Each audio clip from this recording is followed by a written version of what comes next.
Hey guys, Jaggers here, and today we are checking out Gwent, which is the Witcher card game. And Gwent is a really fun game to play. It's very different, it's very tactical, and I really enjoy it. But with that said, the beginner experience is not that great.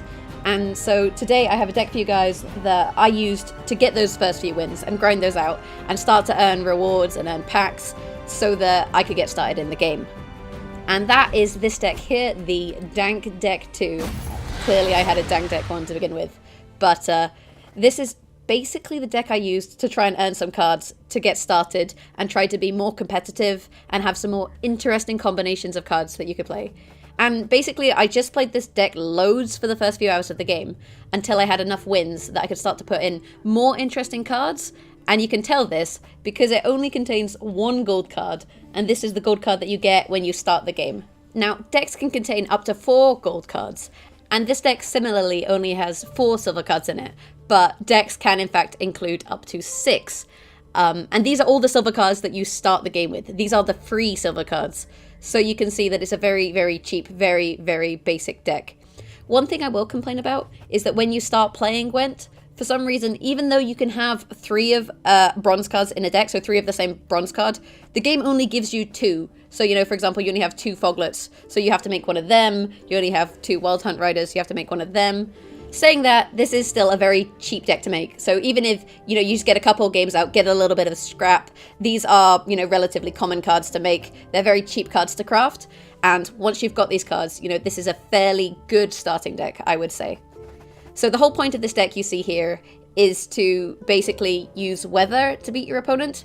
And you can tell that because we've got a lot of weather immune cards with the Wild Hunt Warriors, Wild Hunt Riders, the Foglets, the Ancient Foglets, for example.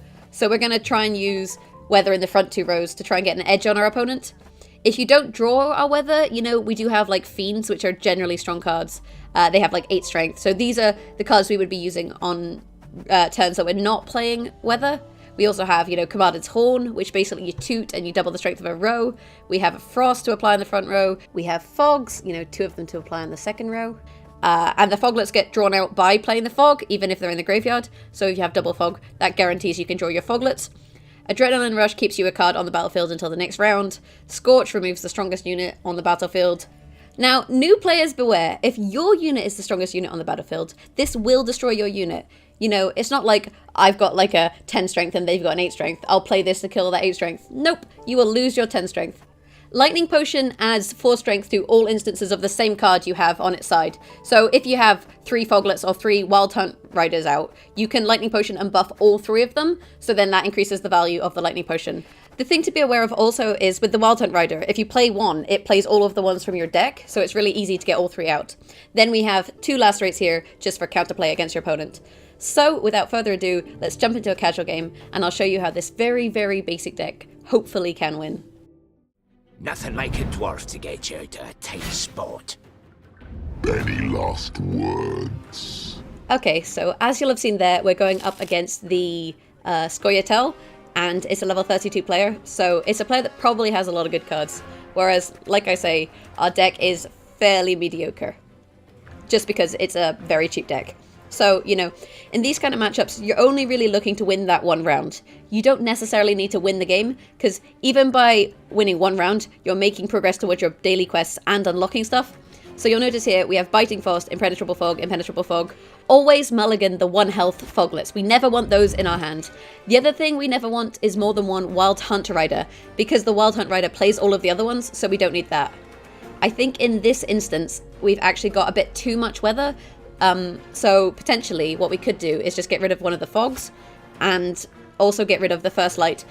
First Light is just in this deck to draw cards. It's kind of like a filler card because you play it and then it just plays one of your bronze cards. And because the deck limit is 25, this is just in there as filler. We don't ever really want to remove weather. We're just putting it in there to use the rally bonus.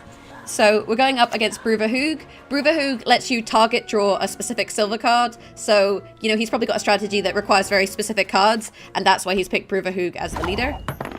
Okay, so he's got some kind of trap. ST, the most common trap, is a Fireball Trap. I don't know all of their secret cards, but a Fireball Trap will remove 5 strength from a unit that you play. So whatever we play will lose 5 strength. basically. So we don't want to play the Wild Hunt Riders in case this is a trap, in which case it would kill it. So in this instance, you're better playing one of your stronger units, like the Manticore here, which is just there to be strong. So we're going to play the Manticore, and yep, there's the trap. So you can see he takes 5 damage. So, you know, the fact that this even survived is pretty good. The other thing is, now that we've revealed the trap, we can then use our Wild Hunt Warrior, and he will gain strength if it kills something with 1 health. So we just kill the trap and then buff the Warrior. The other thing to be aware of is that ST, sometimes they pick up the Fireball Trap and replay it. So killing the Fireball Trap is also kind of beneficial in that it's then removed from play, so we can't pick it up and play it again. So what we're going to do here is we're going to get rid of the Fireball Trap. Resistance is futile. The other thing we can easily tell here is that he's not actually running a Dwarf deck, which you can tell by the fact that he's running Fireball Traps and Elves and that sort of thing. I'll feed you to the crows! So here, return... I'm going to try and explain what's happened here. Thus. It's so complicated. Right. Return a bronze non-relentless unit on your side to your hand. So she played this, and then redrew the Dragoon, which she then played again to add 3 more strength to the non-gold unit in her hand. So that's kind of what happened there. So it gets, you know, it gets a little bit confusing as time goes on. Unfortunately for us, we don't have any rain effects in this deck, though you can run rain in this deck if you want to. Typically, I just focus on Fog and Frost because I have Fog and Frost monsters. So we'll throw out the Wild Hunt Rider now, and as you can see, it's drawn all of the other ones from our deck, and that gets us nice strength on the board. Also, it gets them out of the deck. So you want to really play Wild Hunt Rider on the first turn, because if you do that, it then takes the Wild Hunt Riders out of your deck and thins them out, which means you then won't draw them on the next turn, and so you have increased chance of drawing your better cards, basically. I completely missed what they played there, because I was talking, and then they played Decoy to redraw it. This is the problem with Scoia'tael, is there's a lot of cards chaining going on, which they use to maintain card advantage, you know, throughout the game. At this point, you know, we are on 21 points to their 9. So, in reality, this is actually an alright time to pass, simply because, you know, we have enough of an advantage that they're going to have to throw down some cards if they want to beat us. Monster faction ability allows you to keep a monster on the field at the end of our turn. Unfortunately for us, we don't have heaps of monsters, well, strong ones, but you know, maybe we'll get lucky and keep a stronger unit rather than a weaker unit. So I think at this point, we're all right passing. I mean, what you could have done there is played Geralt to try and extend that lead even further ahead and then pass, but then you open yourself up to Lacerate, and I think that's kind of awkward. So I'm thinking at this point, holding on to Geralt is more useful. So you can see here what they're doing is buffing their cards. They're using their blue mountain commanders to keep playing one card.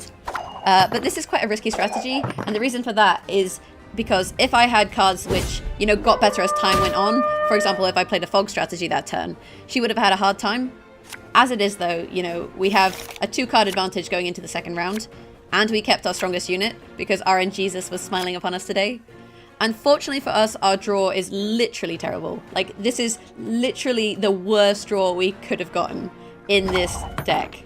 We had, what, 12 cards, 13 cards in deck, 3 of those were Foglets, and we draw both of them. On the plus side, we can just play the Foglets to try and buy ourselves some time. So here we're just kind of delaying in order to see what sort of strategy it is that she wants to play. We've got a trap of some sort. I think it's like if you play a unit, something will happen. We're just going to play another low health Foglet. When revealed non-gold unit appears on the row, remove 5 strength from all non-gold units. See, I knew it was something like that, and that's actually really good for us, because it just kills Foglets, and we can draw Foglets out of the graveyard by playing Fog. So this card effectively did nothing to us other than give us 2 strength for free in that play. I mean, I guess she was hoping I was going to play something stronger in that row. And this is why, you know, knowing the traps is really helpful. So you can see he's given us this elf, remove 2 strength from all other non-gold units on the row. I guess maybe he's trying to get card advantage back up this turn. So, you know, he's maybe not trying to win the turn, but to draw more cards in order to gain card advantage for the next turn. So I think what we'll do, we can't afford to pass because he'll just play enough points to win. So I think what we'll do this turn is play... Do we play Geralt? I think we play Geralt. Yeah, I think we play Geralt this turn. He's just a generally strong card. It gets our points up a little bit, and it means that hopefully our opponent is more likely to pass because of how our score is in comparison to them, so how far they would have to go to catch us. Here, we really just want him to pass. We want him to let us have this round and just pass. And then we can always hold off on our fog strategy until round 3 with the foglets and stuff. And that would be good too. Slaughter them to a man! Oh dear. Okay, so it's still good. Like I say, this round we're wanting to make sure that we're ahead. One thing to be aware of is at the moment our monster faction ability will trigger and keep the Wild Hunt Warrior. So what we can actually do on this turn is play Eridan, because Eridan is another 10 strength for us, although we are making our front row targetable for things like Lacerate or Igni. Igni, if you have a row that totals 20 or more, it removes the strongest non-gold unit on that row. But at the same time, we're putting out strength, which makes it harder for our opponent to catch us and more likely for him to pass, and that's kind of what we want to do here. The issue is we don't want to put up so much strength that on the next round we then, will lose. That's kind of one of the things you have to kind of judge and balance in Gwent. But on the flip side, we can't pass in case he happens to have 40 strength in hand and can catch us up. That's not going to be very good. So I think what we'll play here is just our Fiend, just get some strong units out. So hopefully we can increase our chances of keeping something strong with the monster faction ability. And I really just want him to pass. That's just what we're hoping that she'll do that. And there's the pass. They played the Dragoons so that they can, buff a unit on the next turn. The good news is we do have Scorch in hand, so if he plays something ridiculously strong but not gold, we can just get rid of it. So we'll pass here, basically. I don't actually think you can buff gold units with the Dragoon, though. Gold units, there's a lot of things that can't interact with them, and that's why I guess you're only limited to 4 in a deck. And then, look at that, we kept the 5. We spent ages playing something strong, and we kept the 5. So RNGesus is no longer smiling upon us. So we've got 2 fogs in hand, so we'll play 1 here, and we can basically just use that to give us a little bit of time to see what your opponent is up to, so we can kind of see their strategy and counterplay. This is probably a trap. Probably. Let's find out what it does. Fireball trap, there it is. And the Foglet lives, and because the Foglet lives... Have strength, my love. He's going to start getting buffed, which is nice. So he gains 1 strength for every turn that he's inside fog, basically. Although she's decided to kill him. It's unfortunate, but, we don't have an awful lot of strength here, so we're going to have to rely on trying to stall out the round and buffing our Foglets and getting them particularly strong. And that played Fog and Frost. Not entirely sure what's going on there. That did buff our Foglets. So here, we're just delaying, so we're going to play Frost as well. We want to see what she does, and we want to hold off our Scorch until she plays her really strong cards, because we don't want to kill our own Foglet. It's going to play Clear Skies. Clear Skies is alright. I mean, the Frost isn't really doing shit for us. That's fine. And we held on to our Fog on the off chance that they played Clear Skies, so we can just re-fog and fog it up again. And now they hopefully don't have a Clear Skies, so even if they do play that particularly strong unit they might have, we're in an okay position. And unfortunately here we can't Scorch, because if we do Scorch we'll hit ourselves, so we're just going to have to pass and hope that, this card isn't ridiculously strong and we'll somehow win her the game. So we're just going to hope it's not that big of a card. Have strength, my love. And we win! Look at that, you guys.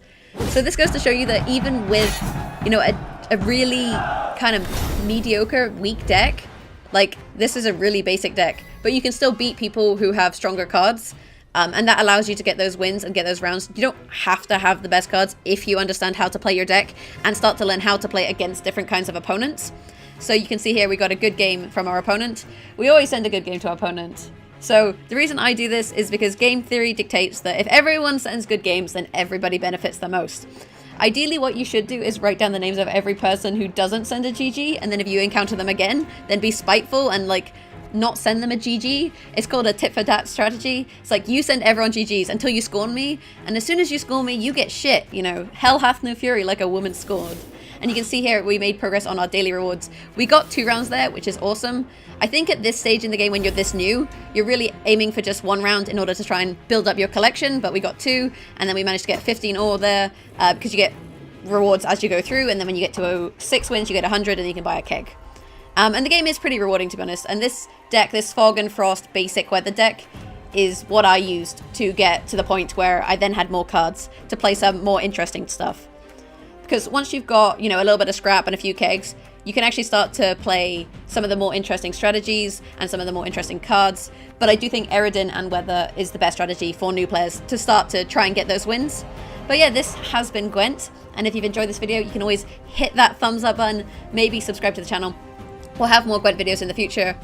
Typically at the moment, we're going to be focusing on more of the more budget stuff as I build up my own collection, but after that we can start to do more maybe interesting or complicated or high cost stuff and strategies. Beyond that, you can find me live streaming Gwent as well as other card games at twitch.tv/Juggerus. And if you're interested in checking out another card game, we do have a lot of Smite Tactics content on the channel, so keep an eye out if you want to see some other CGGs, see what they're like. Beyond that, have a great day. Thanks for watching. Catch you guys next time. Bye!